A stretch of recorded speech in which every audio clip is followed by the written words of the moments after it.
Welcome to accountancy class. ఈరోజు మనము అకౌంట్స్కి సంబంధించి తెలుసుకుందాము. యాక్చువల్గా అకౌంట్స్ అంటే ఏంటి, అకౌంట్స్ దేనికి సంబంధించి ఉంటాయి అనేది మనం ఇప్పుడు తెలుసుకోబోతున్నాం. మనము యాక్చువల్గా ఇంతకుముందు అంటే మీరు 10th అయిపోయిన తర్వాత ఇంటర్మీడియట్కి వచ్చినప్పటి నుంచి మీకు అకౌంట్స్ గురించి ఈ సబ్జెక్ట్ అనేది ఉంది అనేది మీరు చూసి ఉంటారు. మరి అప్ టు 10th మనకు హిస్టరీ తెలుసు, ఎకనామిక్స్ తెలుసు, సివిక్స్ తెలుసు, జియోగ్రఫీ తెలుసు. అదేవిధంగా ఒక సైన్స్ సబ్జెక్ట్స్ తీసుకుంటే ఫిజిక్స్, కెమిస్ట్రీ, బాటనీ, జువాలజీ, ఇలా రకరకాల సబ్జెక్ట్స్ గురించి ఈ సైన్స్ కానివ్వండి, ఆర్ట్స్ కానివ్వండి, ఈ సబ్జెక్ట్స్ గురించి అప్ టు 10th వరకు మనం నేర్చుకున్నాం. బట్ ఇప్పుడు అకౌంట్స్ అనేవి మనం అప్ టు 10th క్లాస్ వరకు ఎక్కడ చదవలేదు. మరి ఇంటర్మీడియట్ లెవెల్ నుంచి మనకి అకౌంటెన్సీ అనేది మనం నేర్చుకోవాల్సి వస్తుంది. ఇప్పుడు అకౌంట్స్ అనేవి అంటే ఏంటి, అకౌంట్స్ అంటే దేని గురించి ఉంటాయి, ఏమున్నాయి, అకౌంటింగ్ అనేది ఏంటి అనే దాన్ని తెలుసుకోవాలి అంటే ఫస్ట్ ఆఫ్ ఆల్ అకౌంటింగ్ అనేది కంప్లీట్గా బిజినెస్కి సంబంధించినటువంటి టాపిక్. బిజినెస్ అంటే ఏంటి, బిజినెస్ అంటే ఏంటి మనకు తెలిసి చాలా వరకు మనం బిజినెస్ చూస్తూ ఉంటాం, చేస్తూ ఉంటాం, వింటూ ఉంటాం. సపోజ్ ఇప్పుడు మీరు ఎవరినైనా ఒకరిని అడిగితే మీరు ఏం చేస్తున్నారు అంటే జాబ్ చేస్తున్నాము, ఇంకొకరిని అడిగితే ఏదో రియల్ ఎస్టేట్ అంటారు, ఇంకొకరిని అడిగితే బిజినెస్ అంటారు, ఇంకొకరిని అడిగితే ఇంకోటి ఏదో సర్వీస్లో ఉన్నాము అంటారు. ఇలా రకరకాలుగా మనకు బిజినెస్లు అనేవి చెప్తూ ఉంటారు. బట్ అది పర్టికులర్గా ఎవరు ఏం బిజినెస్ చేస్తున్నారు అనేది మనకు అకౌంటింగ్లో చూసినప్పుడు బిజినెస్ మీనింగ్ అనేది చాలా వరకు ఇక్కడ మారిపోతుంది. సో ఇక్కడ ఫస్ట్ మనం బిజినెస్ అంటే ఏంటి, ఆ బిజినెస్ అంటే ఫర్ ఎగ్జాంపుల్ ఒక చిన్న బిజినెస్లు చూద్దాం. మీరు జనరల్గా చూసే బిజినెస్లు సపోజ్ గోల్డ్ షాప్ ఉంది, ఇది కూడా గోల్డ్ అమ్ముతూ ఉంటారు. బజార్లోకి వెళ్తే మనం చూస్తే గోల్డ్ అమ్ముతూ ఉంటారు, ఇది ఒక గోల్డ్ షాపు. ఆ తర్వాత సపోజ్ టెక్స్టైల్స్ ఉంటాయి, ఆ టెక్స్టైల్స్ అనేవి ఇవి కూడా షాప్స్, ఇక్కడ వాళ్ళు బట్టలు అవి అమ్ముతూ ఉంటారు. సపోజ్ ఒక చిన్న షాప్ తీసుకున్న టీ షాప్ ఉంది, ఇది కూడా ఒక షాపే. సో వీళ్ళు చేసేది కూడా బిజినెసే. అంటే ఇక్కడ ఏం చేస్తున్నారు ఓవరాల్గా అంటే బిజినెస్లో వీళ్ళందరూ ఏదో ఒక ప్రోడక్ట్ని, ఏదో ఒక వస్తువుని, ఏదో ఒక దానిని మనకు అమ్ముతూ ఉన్నారు. ఆ అమ్మినప్పుడు ఏదో ఒక పర్సన్ వెళ్ళి కొంటూ ఉన్నాం, అంటే వీళ్ళు అమ్ముతున్నారు, మనం కొంటున్నాం. ఈ అమ్మకము ప్లస్ కొనుగోలు అనేది ఇక్కడ చాలా ఇంపార్టెంట్. అమ్మకము దీన్నే మనము సేల్స్ అంటాం. అదేవిధంగా ఎవరైతే కొంటూ ఉన్నారో దాన్ని మనం కొనుగోలు అంటాం. కొనుగోలు, పర్చేస్. సో సేల్స్, పర్చేజెస్ అనేవి ఈ ట్రాన్సాక్షన్స్ అనేవి జరుగుతూ ఉంటాయి. ఎవరెవరికి, బిజినెస్ పెట్టిన అతన్ని మనం ఇక్కడ ఓనర్ అని పిలుద్దాం. బిజినెస్ పెట్టిన అతను ఓనర్ అయితే మనం ఎవరు, మనం కస్టమర్స్ అవుతాం. సో ఈ ఓనర్కి కస్టమర్కి మధ్య ఏదైతే ట్రాన్సాక్షన్ జరుగుతూ ఉంటుందో అది బిజినెస్. ఓనర్ అనేవాడు సేల్ చేస్తాడు, కస్టమర్ అనేవాడు పర్చేస్ చేస్తాడు. ఓనర్ అనేవాడు సేల్ చేస్తాడు, కస్టమర్ అనేవాడు పర్చేస్ చేస్తాడు. సో ఈ సేల్స్కి, ఈ పర్చేజెస్కి మధ్య జరిగే ట్రాన్సాక్షన్స్ అన్ని మనము రికార్డ్ చేస్తూ వస్తాం. ఆ రికార్డింగ్ చేయడమే మనం ఇక్కడ అకౌంట్స్గా తీసుకుంటూ ఉన్నాం. ఓకే, సో ఇప్పుడు ఈ కాన్సెప్ట్ చేయడం వల్ల అంటే బిజినెస్ చేయడం వల్ల ఎవరికి ఏం వస్తూ ఉంది, ఇక్కడ ఓనర్కి ఏమవుతుందంటే ఈ ఓనర్ అనే అతనికి బిజినెస్ ఎప్పుడైతే చేస్తున్నాడో అతను కూడా ఎంతో కొంత ఎర్నింగ్ అనేది అతనికి అవసరం. ఎర్నింగ్ అనొచ్చు, డబ్బులు అనొచ్చు, బెనిఫిట్ అనొచ్చు, ఇన్కమ్ అనొచ్చు, ప్రాఫిట్ అనొచ్చు, రకరకాలుగా చెప్పొచ్చు. ఏది చెప్పినా డబ్బులు మాత్రం రావాలి. ఆ డబ్బులు రావడానికి ఇక్కడ ఏమంటామంటే మన అకౌంటింగ్ పరిభాషలో ప్రాఫిట్ అంటాం. ప్రాఫిట్ అనేది ఓనర్కి రావాలి, కావాలి. సో ఈ ఓనర్కి ప్రాఫిట్ అనేది వస్తుంది, కస్టమర్కి ప్రోడక్ట్ అనేది తీసుకుంటాడు కాబట్టి ఆ ప్రోడక్ట్ గురించి అతను సాటిస్ఫై అయిపోతాడు. ఓకే, ఓవరాల్ ఏంటంటే sales plus business sales plus purchases plus profit, ఈ మూడు కలిస్తేనే ఒక బిజినెస్ అనేది జరుగుతుంది. ఈ మూడింటికి సంబంధించి మనం ఇప్పుడు క్షుణ్ణంగా తెలుసుకుందాం. ఇప్పుడు ఓవరాల్గా మనకు బిజినెస్ అనేది ఏంటి అనేది కొద్దిగా తెలిసింది. అదేవిధంగా బిజినెస్కి సంబంధించి కొన్ని కాన్సెప్ట్స్ ఉన్నాయి. తెలుగులో మనం భావనలు అనొచ్చు, వ్యాపార భావనలు. సో ఆ వ్యాపార భావనలు అనేవి ఒక్కొక్కటిగా మనం తెలుసుకుంటే బిజినెస్ అంటే ఏంటి అనేది మనం ఇక్కడ క్లియర్గా కొద్దిగా డెప్త్గా మనం అకౌంటింగ్ సంబంధించినటువంటి కాన్సెప్ట్స్ మనకు 10 ఉన్నాయి. ఈ 10 కాన్సెప్ట్స్కి ఇప్పుడు 1 by 1 చూద్దాము. ఇందులో మొట్టమొదటిది బిజినెస్ ఎంటిటీ కాన్సెప్ట్. సో ఇక్కడ బిజినెస్ ఎంటిటీ కాన్సెప్ట్లో మనం తెలుసుకోవాల్సింది ఏమంటే ఒక బిజినెస్ అనేది చేసేటప్పుడు ఆ బిజినెస్ యొక్క పర్సన్ ఎవరైతే ఉన్నారో, సపోజ్ ఇక్కడ ఏ అనే పర్సన్ బిజినెస్ చేస్తూ ఉన్నాడు అనుకోండి, ఓనర్ ఏ అనే అతను బిజినెస్ చేసేటప్పుడు ఇతను చేసేటువంటి ఇదంతా కలిపితే ఒక బిజినెస్. సో ఈ బిజినెస్లో ఓనర్ని మనం సపరేట్ చేయడం జరుగుతుంది. ఓనర్ ఎప్పుడు సపరేట్గా ఉంటాడు, సపరేట్గా ఉండి బిజినెస్ అనేది రన్ చేస్తాడు. ఓనర్ ఎందుకు సపరేట్ అవ్వాలి అంటే ఓనర్ చేసేటువంటి యాక్టివిటీస్కి సంబంధించి బిజినెస్లోనే ఉంటాడు, అన్ని బిజినెస్లు చేస్తాడు. బట్ చేసేటప్పుడు బిజినెస్ను వేరుగా చూస్తాము, యజమానిని వేరుగా చూస్తాం. అది business concept. Business first concept అదే. ఎందుకు ఓనర్ని వేరు చేయాలి, ఎందుకు బిజినెస్ అతనిదే కదా, అతనే మొత్తం చూసుకుంటున్నాడు కదా అంటే అతనే మొత్తం చూసుకునేటప్పటికీ కూడా అతను పెట్టినటువంటి పెట్టుబడికి ఎంత లాభం వచ్చింది, ఎంత నష్టం వచ్చింది అని తెలుసుకోవాలి అంటే చేసే వ్యాపారాన్ని పూర్తి నిజాయితీగా ఇది నాది కాదు వేరే వాళ్ళది అనేలాగా వ్యాపారం చేస్తే అతనికి ఎంత లాభం వస్తుంది అనేది అతను ఇక్కడ తెలుసుకోగలుగుతాడు. అలా కాకుండా ఇదంతా నాదే లేని ఏ రోజుకి ఆ రోజు ఇది నాదే అది నాదే అని తీసుకుంటా మొత్తం అయిపోయింది అనుకోండి, ఇక్కడ బిజినెస్ ఇతను రెండు కలిసిపోతే మనకు నిజమైనటువంటి వాస్తవికమైనటువంటి లాభము లేదా నష్టము, ప్రాఫిట్ ఆర్ లాస్ అనేది మనకి ఇక్కడ కనపడదు. సో ఈ కాన్సెప్ట్ మనం రన్నింగ్లో పోయినప్పుడు మనకి ఎందుకు ఇలా ఉంటుంది అనేది మనం అక్కడ చూడొచ్చు ఇంకా డెప్త్గా. సో మొత్తానికి బిజినెస్ అనేది వేరు, యజమాని అనేది వేరు. Owner is completely different from the business. Business ఓనర్దే, బట్ ఓనర్ అనేవాడు వేరు, బిజినెస్ అనేది వేరు. రెండు సపరేట్గా తీసుకోవడం జరుగుతుంది. ఇది మన first concept, business entity concept. And second one వచ్చేసి going on concept. Going on concept అంటే బిజినెస్ అనేది సపోజ్ ఇక్కడ ఎక్స్ అనే పర్సన్ ఒక బిజినెస్ చేస్తున్నాడు. ఆ చేసేటువంటి వ్యక్తి సర్టెన్ పీరియడ్, అది 1 year కావచ్చు, 2 years కావచ్చు, 3 years కావచ్చు, 5 years కావచ్చు, 10 years, 50 years అయినా కావచ్చు, ఎప్పుడైనా కావచ్చు. సో ఎక్స్ అనే పర్సన్ ఒక బిజినెస్ చేసేటప్పుడు ఇది కంటిన్యూస్గా బిజినెస్ అనేది రన్నింగ్లో ఉండాలి. సపోజ్ దీనికి ఒక ఎగ్జాంపుల్ తీసుకుందాం. ఇప్పుడు వై అనే పర్సన్ కువైట్లో ఉన్నాడు అనుకోండి. వీళ్ళ ఫ్రెండ్స్ చెప్పారు అక్కడి నుంచి వచ్చేటప్పుడు ఈ సమయం ఏదో ప్రోడక్ట్స్ తీసుకునిరా, మాకు కావాలి, మాకు అవసరం అని. ఓకే తెచ్చాడు. ఒక 4 మొబైల్ ఫోన్స్, ఒక 4 ఐప్యాడ్స్, ఒక 4 ఎలక్ట్రికల్ ఐటమ్స్ ఏవో తెచ్చాడు.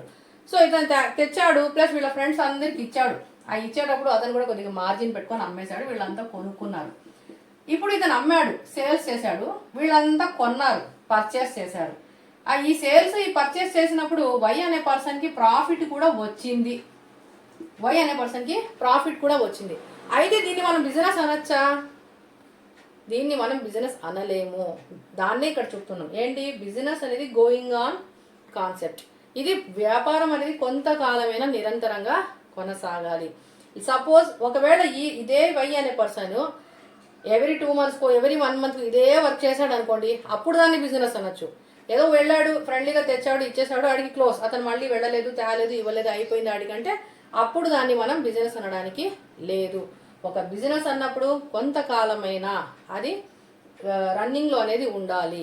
ఆ కొంత పీరియడ్ అయినా రన్నింగ్లో ఉంటే దాన్ని మనం బిజినెస్ అని పిలుస్తాము. నెక్స్ట్ థర్డ్ టాపిక్ వచ్చేసి మనీ మెజర్మెంట్.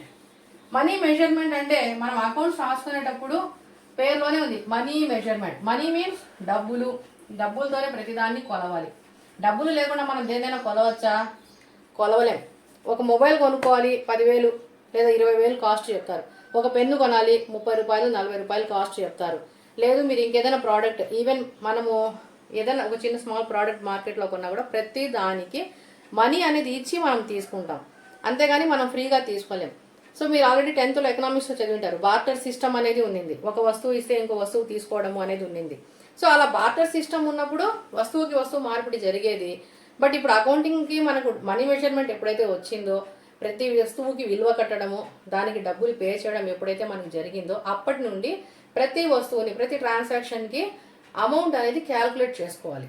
సో ఆ మనీ మెజర్మెంట్ అంటే ప్రతి ట్రాన్సాక్షన్ని డబ్బు రూపంలోనే మనము బుక్స్లో చూపించుకోవాలి. సరుకు తెచ్చాము, ఏదో ఒక స్టాక్ మనం తెచ్చాము, ఆ స్టాక్ ఇంత అయింది, 1,00,000 రూపాయలు స్టాక్ తెచ్చాము, లేదా 10,000 సరుకు అమ్మినాము, 20,000 సరుకు అమ్మినాము, అంతేగాని ఇంత సరుకు అమ్మినాము, ఇంత సరుకు అమ్మినాము, ఇంత సరుకు అమ్మినాము అని మనం రాయలేము. కాబట్టి మనీ మెజర్మెంట్ అంటే మనం ఇచ్చేటప్పుడు కూడా ఆ 10,000దా, 20,000దా, 30,000దా అనేది మన అమౌంట్ రూపంలోనే ఇస్తాము. ఆ అమౌంట్ విలువ కట్టిన దానినే అకౌంట్స్లోకి మనం తీసుకోవడం జరుగుతుంది. Next dual aspect. దీనినే మనము ద్వంద్వ భావన అంటాం. సో ఈ ద్వంద్వ భావన 4వ కాన్సెప్ట్ చూడండి. ద్వంద్వ భావన అంటే ప్రతి ట్రాన్సాక్షన్లో కూడా ప్రతి ట్రాన్సాక్షన్లో కూడా రెండు ఆస్పెక్ట్స్ వస్తాయి. ఎలా వస్తాయి? సపోజ్ ఇందాక మనం అన్నాం అమ్మినాడు అని. ఎక్స్ అనేవాడు ఒక సెల్ ఫోన్ అమ్మినాడు. అమ్మినప్పుడు ఏమైంది? సెల్ ఫోన్ అనేది వెళ్ళిపోయింది.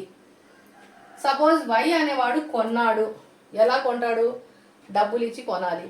అతను డబ్బులు మనకి ఇచ్చాడు. వచ్చాయి రెండు ఆస్పెక్ట్స్.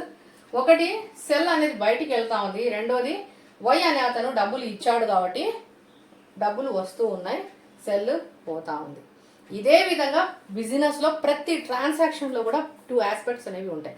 ఆ టూ ఆస్పెక్ట్స్ని రెండు అంశాలు అనేవి ఉంటాయి. దాన్నే మనము డ్యూయల్ ఆస్పెక్ట్. ఈ రెండింటిని నమోదు చేస్తాం. ఈ రెండూ రాసుకోవాలి.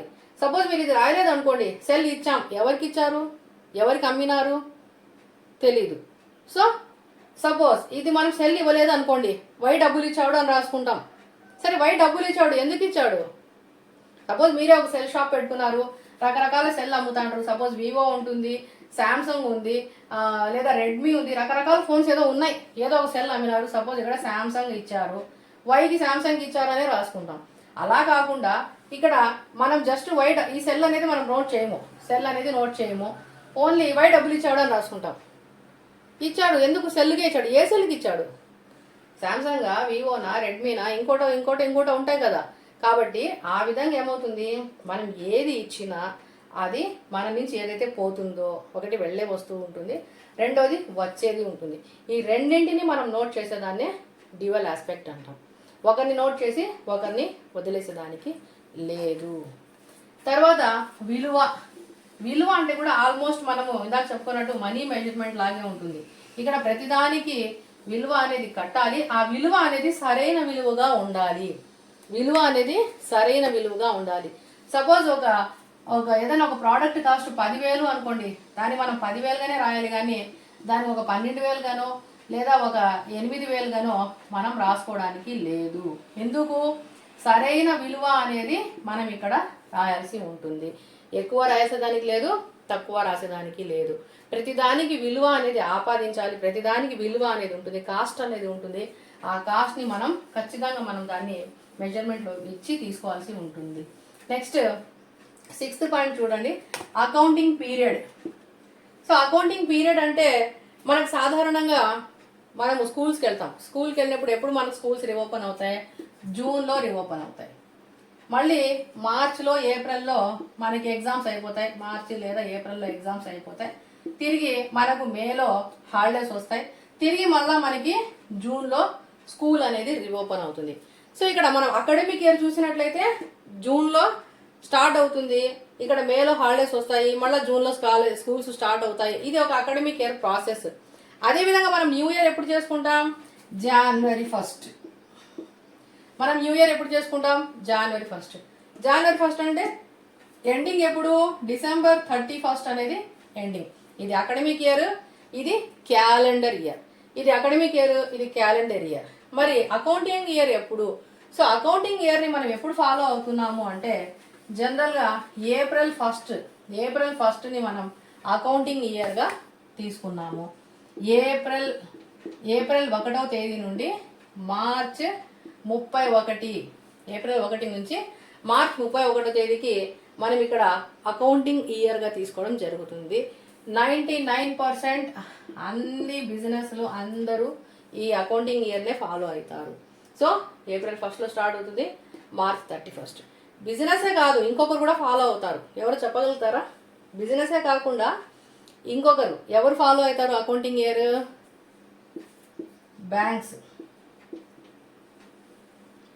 బ్యాంక్స్ కూడా ఏప్రిల్ 1 నుంచి మార్చ్ 31కి ఫాలో అవుతాయి. మీరు ఎప్పుడైనా ఏప్రిల్ 1 బ్యాంకుకి వెళ్ళండి, ఆల్మోస్ట్ ట్రాన్సాక్షన్స్ స్లోగా చేస్తారు.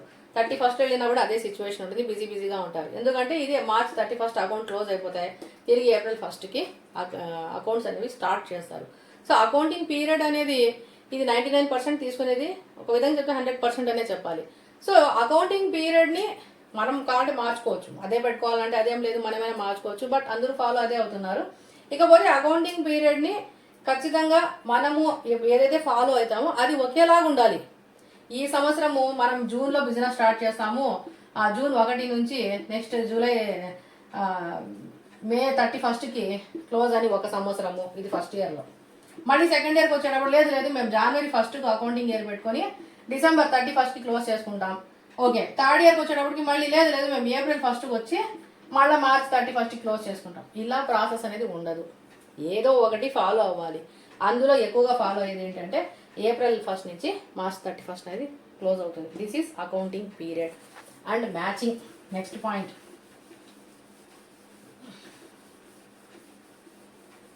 సో మనం మ్యాచింగ్ తీసుకున్నట్లయితే ఎవరికి మ్యాచ్ అవ్వాలి, ఇక్కడ దేనికి మ్యాచ్ చేయాలి.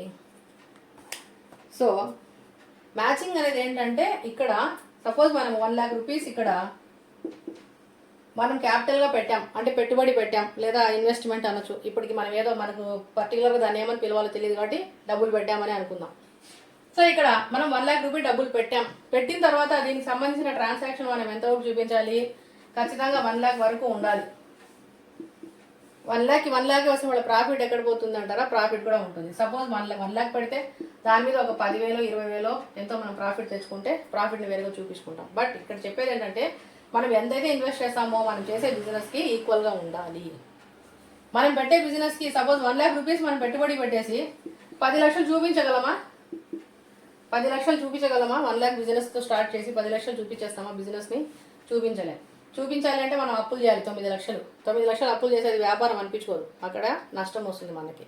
ఓకే, మొత్తానికి ఏంటంటే ఇది ఎక్కడ బ్యాలెన్స్ అవుతుంది అనేది మనం అకౌంట్స్లో చూద్దాం. సో మనం ఎంతైతే పెడతామో మన ఖర్చులు కానివ్వండి ఆదాయాలు కానివ్వండి, ఖర్చులు ఆదాయాలు సమానంగా ఉండాలి. మనం పెట్టే డబ్బులు మనకు వచ్చే రాబడులు దాన్ని సమానంగా చేసుకుంటూ పోతూ ఉండాలి. నెక్స్ట్ వన్ వచ్చేసి రియలైజేషన్. మ్యాచింగ్ అయిపోయింది, తర్వాత ఏంటి రియలైజేషన్ కాన్సెప్ట్. సో ఇది వాస్తవికతకు దగ్గరగా ఉండాలి. వాస్తవికతకు దగ్గరగా అంటే సో ఏదైతే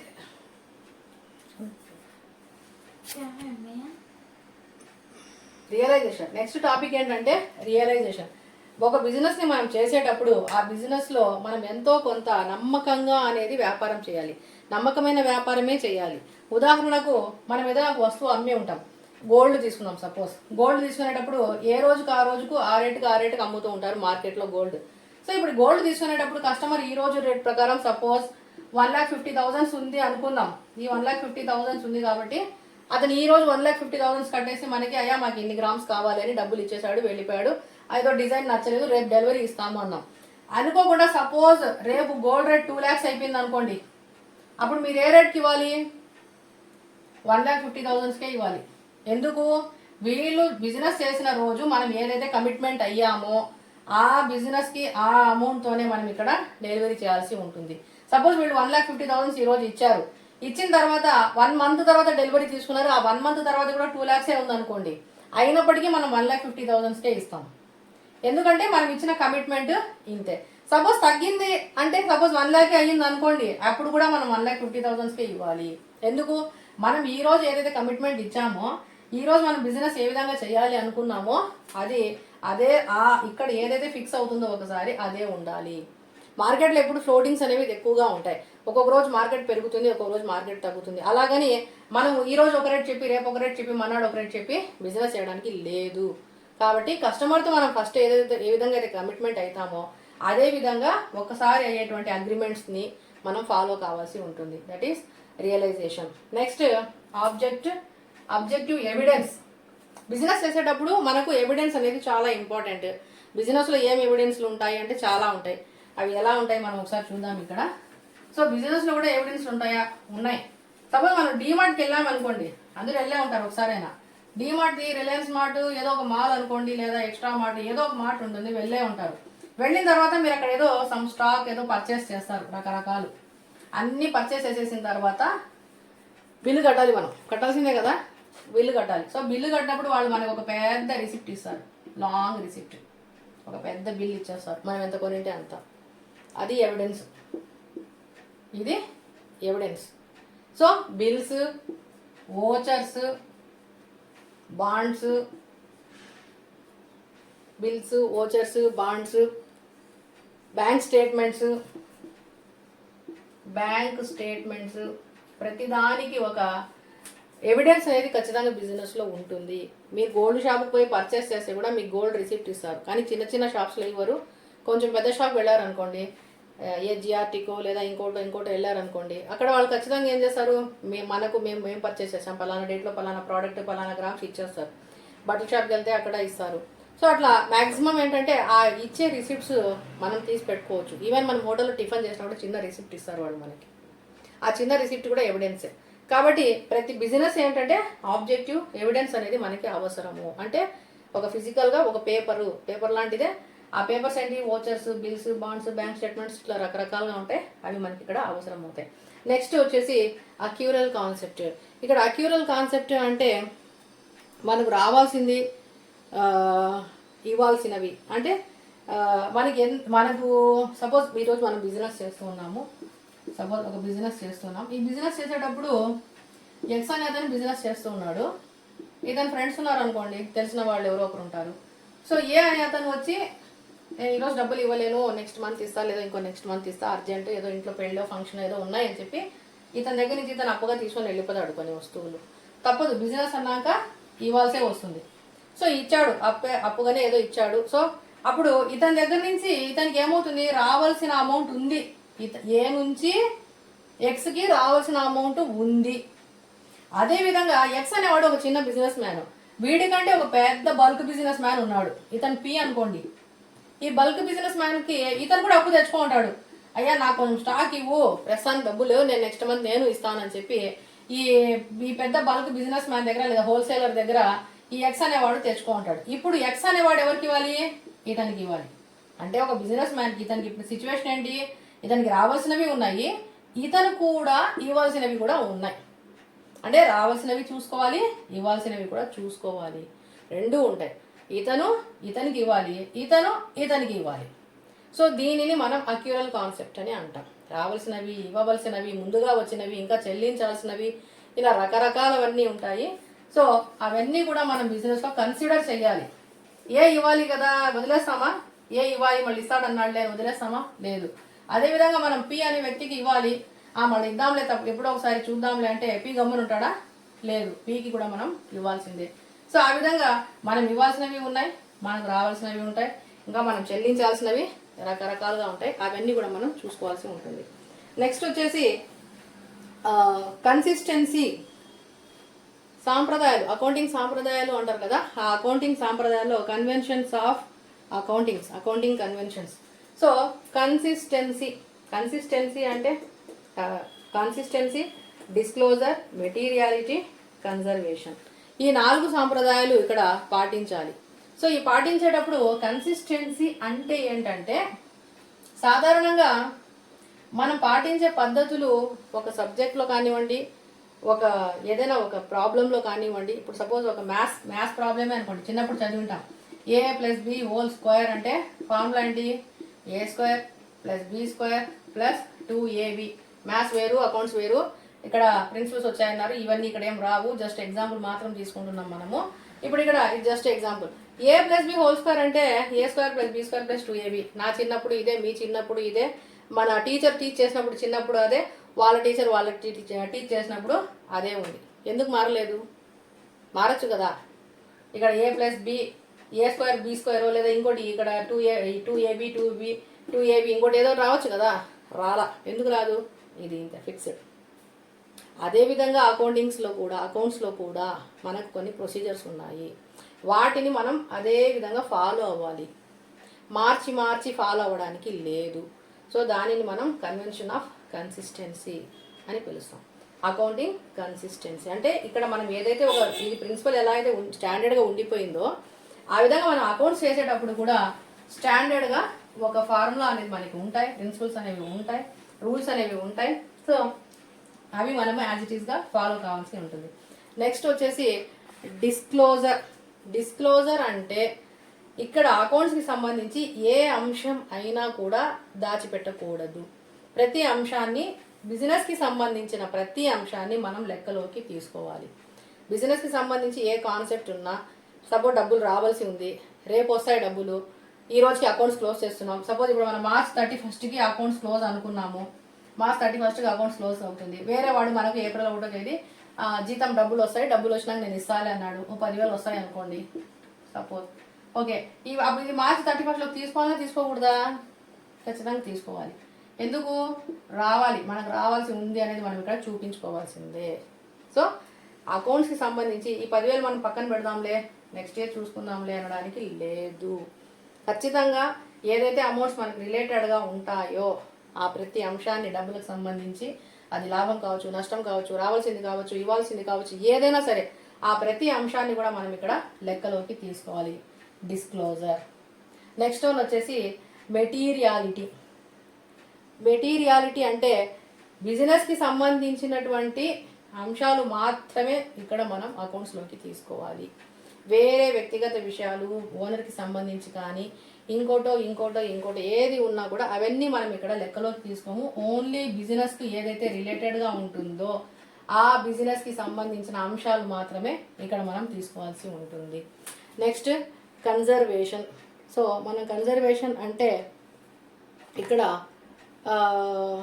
మనం చేసేటువంటి బిజినెస్ నష్టాలు లేకుండా మనము లాభాలు వచ్చేలాగా చూసుకుంటూ వ్యాపారం చేయాలి అనేది ఈ కాన్సెప్ట్. మనకు నష్టం అనేది వచ్చేలాగా మనం బిజినెస్ అనేది చేయకూడదు. మనకు నష్టాలు రాకుండా ఉంటాయంటే వస్తాయి, నష్టాలు వస్తాయి. కాకపోతే ఆ నష్టాలు మరీ మనం నష్టపడిపోకుండా, నష్టాలు రాకుండా వాటిని బ్యాలెన్స్ చేసుకుంటూ మనము సేఫ్టీ సైడ్లో ఉండి, ఒక సేఫ్టీ సైడ్ అనేది మెయింటైన్ చేసుకుంటూ బిజినెస్ అనేది చెయ్యాలి. సో ఇవి మనకి కన్జర్వేషన్ 4 పాయింట్స్ ఉన్నాయి. ఇవి 4 పాయింట్స్. ఇవి బిజినెస్కి సంబంధించి మనకు 10 పాయింట్స్. ఓకే, ఇప్పుడు మనకి బిజినెస్ అంటే ఏంటో అర్థమైంది. నెక్స్ట్ క్లాస్లో మనం అకౌంట్స్ ఎలా రాయాలి, అకౌంట్స్ అంటే ఏంటి అనేది మనం చూద్దాం. Please subscribe.